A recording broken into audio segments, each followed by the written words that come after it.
Alright, hello everybody. I hope you guys had a nice Labor Day weekend.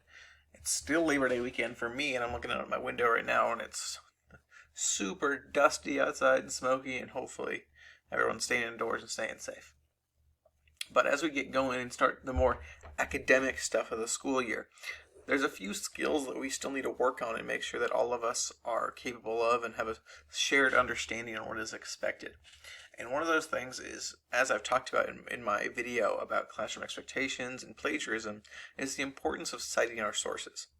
And so today what we're going to go through is just talk about our way through the kind of expectations I have for you on a given assignment when I'm expecting you to cite your sources and respond to any given question.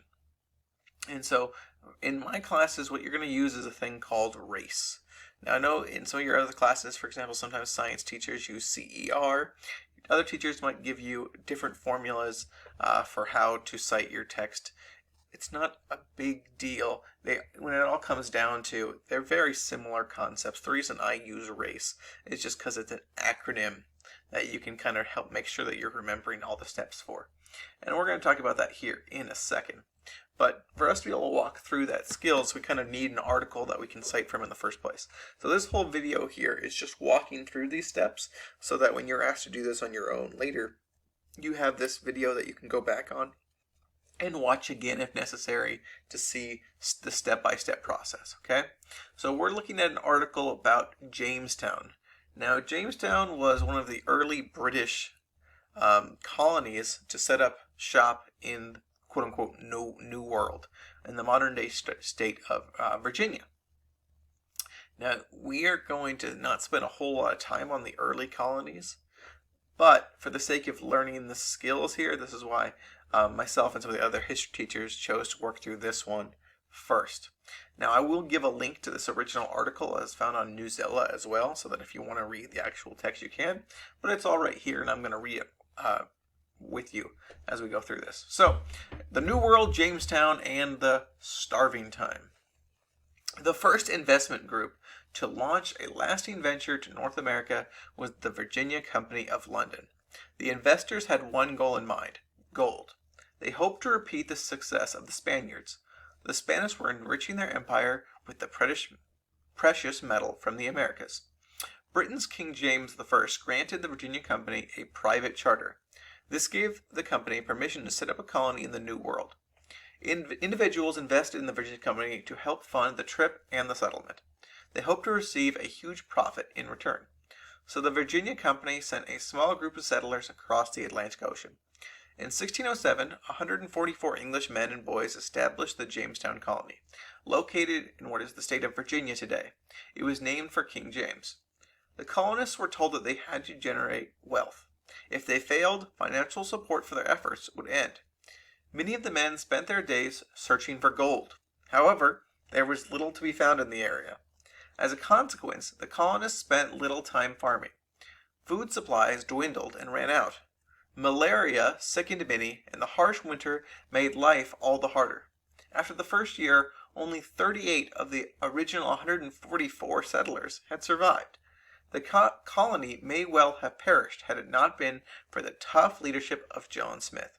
Smith imposed strict discipline on the colonists. Work or starve was his motto. Each colonist was required to spend 4 hours per day doing farm work. An accident left Smith with a bad burn and forced him to return to England in 1609. After his departure, the colony endured even more suffering. A new boatload of colonists and supplies sank off the coast of Bermuda. It had been on its way to relieve the hungry settlement. The winter of 1609 to 1610 was remembered as the starving time. This may have been the worst period of all. Disease and hunger ravaged Jamestown. 2 desperate colonists were tied to posts and left to starve as punishment for raiding the colony's stores. One colonist even took to cannibalism, eating his own wife. The fate of the venture hung in the balance. More colonists arrived, including women. However, few had the farming expertise or other skills the colony needed. Jamestown attempted to grow tobacco, a valuable cash crop. Still, the colony continued to fail financially. Finally, King James declared the Virginia Company bankrupt in 1624. Investors lost some 200,000 British pounds in Jamestown, a large fortune at that time. The private charter was repealed and Virginia became a royal colony, the first in America to be ruled by the crown. Investments and permanent settlements were risky indeed. Investors paid with their pocketbooks, while many colonists paid with their lives. For every 6 colonists who ventured over Atlantic, only 1 survived. So that's the article we're looking at. And we're going to use this article to learn about how to write race responses. So, I told you before that race is an acronym. An acronym means that each of those letters in that word means something. So, our acronym here is restate, answer, cite, explain. So they are restate or reword the question. And important to remember that reword part, because every once in a while I'll see some students who basically just put the question again. If the question was, what is your favorite food? They would say, what is your favorite food? And then go to the answer part. My favorite food is. No, really the R and the A, which the A is answer the question, should be kind of combined into one new sentence. Like the idea of my favorite food is tacos. You've answered it and you've reworded it. So just making sure that you're answering the correct question. Then the C is cite evidence from the text. Usually should be a direct quote. Okay? They don't always have to be a direct quote. There might be some circumstances where they're not, but almost always they probably should be. And there should normally be at least 2 pieces of evidence. At least. Meaning there might be times, especially with longer questions, where they'd be expected to use multiple pieces of text evidence. Or if you're looking at something that uses multiple sources, then you should be using multiple pieces of text evidence from each of the sources. And then the E is explaining your evidence. Okay? It's not enough to just have evidence. Sometimes we'd have students who would just throw random things. Hey, I found this quote from the text. That has nothing to do with what their answer is. Okay? The explanation is probably the most important part, where you're showing this piece of text evidence I find proves my answer. So here's an example of race. So for this example, we're going to use this question. What were some of the largest challenges for Jamestown settlers? So remember that article we just read. So then the question is, what were some of the largest challenges? As with most of history, there are multiple correct answers to this question. There is not just one answer. The process that you're going through, citing your evidence, explaining it, that's what's going to earn you the points. As we learn to be historians, it's important that whatever answer we feel is right, we can back it up with evidence. That is why answering questions with race is so important. So, first step, we're going to restate or reword the question. Restate the question and make it into a statement as part of the answer you provide. So, for example, some of the largest challenges that Jamestown settlers faced were... See how it's not just going to stop and say, Jamestown faced challenges. No, it's going ... because the sentence is going to continue with the answer. So some of the largest challenges that Jamestown settlers faced were disease and starvation. See how it just continues right off there.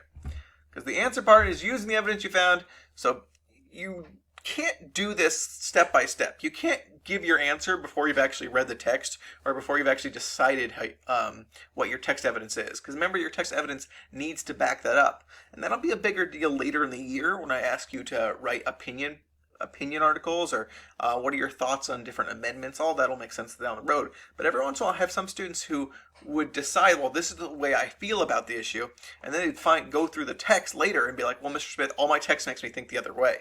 Well, maybe that's a problem. If the evidence makes you feel one way, that probably needs to be what you're arguing. Otherwise, what's the reason why you're saying the side you are? Okay? So you need to make sure that your text evidence is actually backing up what your answer is. So in this case, usually the restate and the answer steps are written in the same sentence, so it would look like some of the largest challenges the Jamestown settlers faced were disease and starvation. Now we're at the C. This part is, normally most students can do this, the idea that, oh, all I need to do is go find a quote. But you need to be specific about what you're picking out. Okay? Don't just find something random. Make sure it's actually proving your answer. So use words, facts, or examples from the text to support the answer given in the restate and answer steps. This should be a direct quote. So if you see below, we've got these colors that we've highlighted just to see the difference. Be sure to introduce the quote. You may need to introduce the author's name or some context to what you've said. Notice how the quotes are introduced in a way that makes the sentences flow together. Remember to always use at least two pieces of evidence. So, in this case, our article before didn't have an author listed. If it did, we would say the author's name, not ushistory.org, but it didn't have an article. So it says, according to ushistory.org, the colonists spent little time farming, food supplies dwindled and ran out. Additionally, the text also states, malaria sickened many, and the harsh winters made life all the harder. After the first year, only 38 of the original 144 settlers had survived. Now, this is where many students stop. They're like, well, I got the answer, and I threw in some text evidence, it looks pretty good, but the explanation piece is very important, okay? This is the most important piece and the piece that most students still struggle with. So, this is where you explain or justify how the R, A, and the C part of your response correctly answer the question. The explanation can be based on prior knowledge of the topic or more evidence from the text. So, for example, we give the evidence we just did in the last slide. Then we say these two factors, disease and starvation, especially since it killed so many settlers, would have made it very challenging for settlers to prosper. So you're saying, hey, these are what the issues, this is what the text says, because sometimes the text isn't very explanatory. Sometimes you have to explain what the text is saying. So these two pieces of text talk about disease and starvation, and then to go back to your answer from before, both would have made it very challenging for the settlers. So now that the race response is completed, we've done each part, we put them together into a single fluid paragraph, and we need to make sure that it still has a correct flow, check your editing, make sure grammar and punctuation are correct, and altogether, again, the question were, what were some of the largest challenges for Jamestown settlers? And we have an answer that says, some of the largest challenges that Jamestown settlers faced were disease and starvation. According to ushistory.org, the colonists spent little time farming. Food supplies dwindled and ran out. Additionally, the text also states, malaria sickened many, and the harsh winter made life all the harder. After the first year, only 38 of the original 144 settlers had survived. These two factors, disease and starvation, especially since it killed so many settlers, would have made it very challenging for settlers to prosper. And hopefully you see altogether that we have a nice cohesive response that does all of the steps in race. Now later this week you will be asked to do a similar question. It actually might be next week, depending on time-wise. But in the next week or so, you will be asked to do a question on an article that I provided where you're going to do these steps for you. So again, make sure that you review this video to make sure you understand those steps, and feel free to talk to me in class or during an office hour with any questions. All right, hope you guys are having a terrific week, and I'll be seeing you soon.